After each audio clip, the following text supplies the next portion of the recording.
right, let's get started for our weekly watch list. Before I do so, come over to ZTRADEZ.net.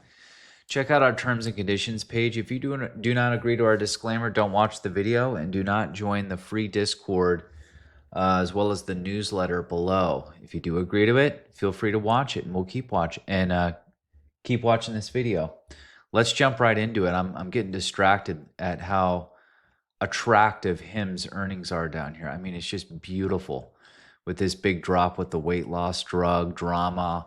And then all of a sudden it's back on. The IV over here for the cash secured puts, because I'm a huge option seller, was great. Last week we had highlighted that we have this low volume area right here to 59. It started to peek into it and it's looking like it's getting some steam. There's a little gap right there, 56, around $0.50 gap. That gap's been filled. We just need to clear that volume gap right there.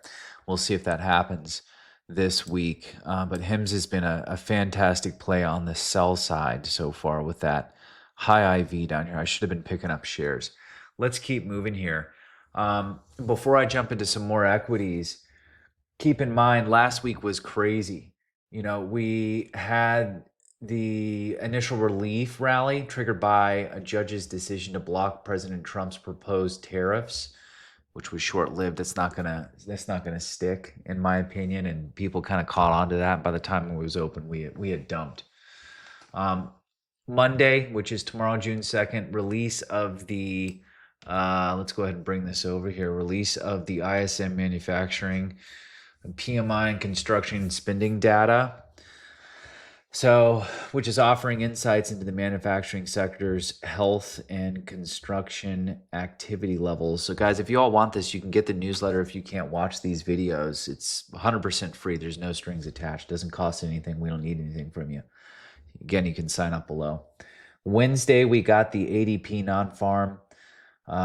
Thursday, which is the 5th, we have the European Central Bank is anticipated to announce a 25 basis point interest rate cut.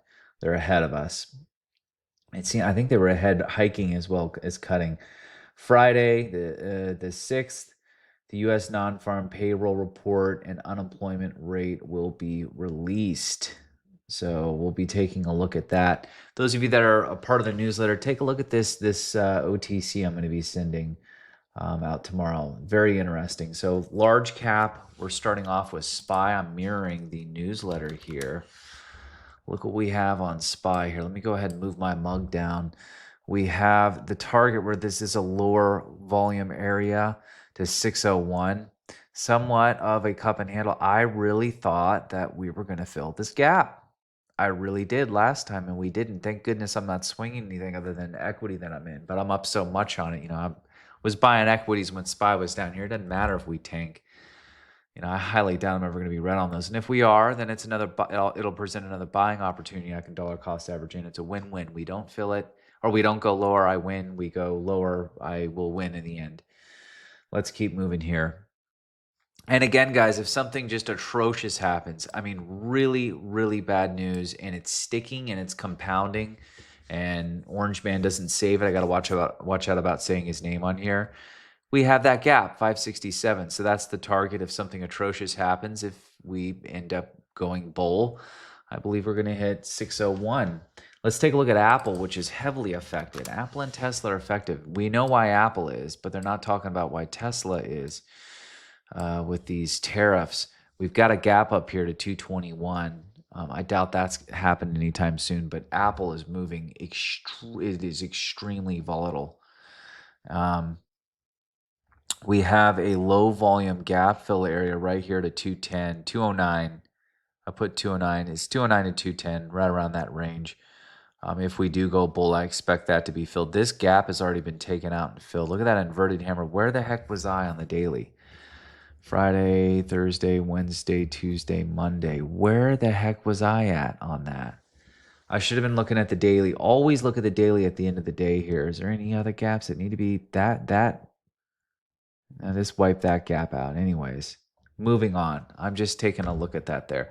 By the way, this candlestick formation is bearish, but we are resting on a volume shelf. We'll see what happens here. This could all change with a tweet, good or bad. So it's like the Wild West, heads or tails, right? I can just read what the TA says. United Healthcare, I really think that it is possibly at a bottom. I still think it's at a bottom. I did call the 248, and I nailed that. But I believe it was kind of easy. There's a volume shelf right there. With the amount of call activity we had last week, I really think this is at a bottom. Let me zoom in on this. Inside bar, not outside to the downside. I don't like that that wick exceeded this candle here. If we can pass that body of not last week, but the week prior, the body right there around 305, if we can pass that and stay above it and close next week, I do believe that it could pop. This is it. Now we have a volume shuffle. Look at this big low volume area. I wonder if earnings is going to take that out. Earnings are great. Forecast this time and all the drama was not great. Let's keep moving here. My favorite Tesla, and everybody's favorite, which has been everybody's favorite since the pandemic. Resistance up. Ooh, sketch. I did not see that on the weekly. I already released the newsletter. Looking at the daily. Is that a gap? That's a very tiny gap right there to 307. Do I have the gap detector on? I do. Let's go ahead and get the EMAs back up here. And VWAP. We already have our SI. Give me a second here, guys. Hold on. We already have fundamentals. Why does this one look different? What's going on over here? Oh, never mind. I see. Okay. Interesting. I did not know they had that. Interesting. I'll spend time on that later. I didn't see this candlestick. That is a bearish candlestick. That is not good. Good. Good. Let it come down and fill that little mini gap to 308. Maybe I could pick some more up. Let's take a look at the daily and what I was looking at. All right, let's move my mug up. Gap fill up here. Don't think that's happening this week, in my opinion. We had a flag, and I had talked about that in last week's video on top of the newsletter. And it did play out from 343 to 367 over a $20 move. There's a lower volume area over here, and we had this volume shelf before we were right here pressing, and I knew that if it could pass that it would have a serious upside move there. I've got way too many indicators on right now. Why is the 20 on? I don't need the 50. We'll just have the 100 and then 200. An anchored VWAP. That's all I really need here. Look at that reversal right there. Anyways, now we kissed the volume gap, or the not the volume gap, the volume shelf when we had recovered somewhat. But if we can go bull, I expect 377 possibly this week, but things are looking bad pre-market here. If we're going to go bear, we have that gap fill to 307, and there's a low volume area. If we can snap past that shelf, then there's the 100 EMA coming in for the cavalry, coming in for support. So that could be an area, but I highly doubt it's going to go to 347 to 308.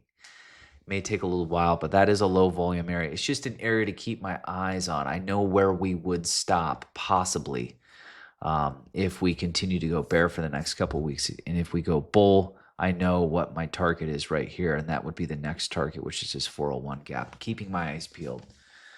Other than that, I want to jump over again to small cap, a quantum related name. Let's hop over to the weekly. QMC. Why does this look so much different? Oh, whoops. I was about to say, what the heck's going on here? This is ridiculous. This is literally, I got data going back. You can go all the way back to the .com, but I just cannot wrap my head around how we went to 90. And now we're back down to around 11. That is an outside bar. And the previous week is an inverted hammer.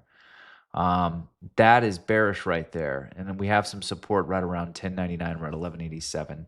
If it decides to go down to that area, see that the 200 is keeping it pinned. Right as we get near that 200, it keeps pushing us down. Short float over 20%, float under 6 million or 7 million RSI is stable and it is rising. I do like that. So I could look for us.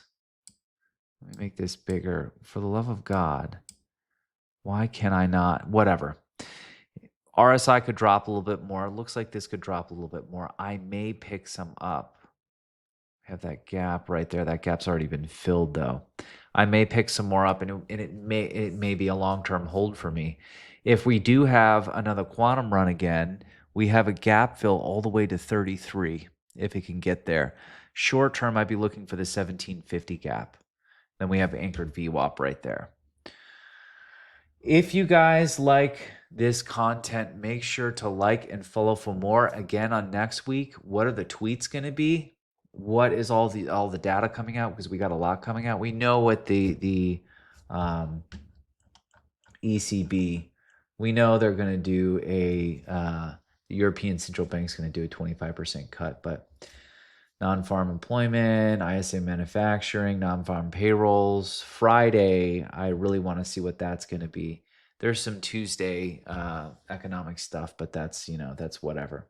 Never overlook the bond auctions. And again, guys, if you like this content, make sure to like and follow for more.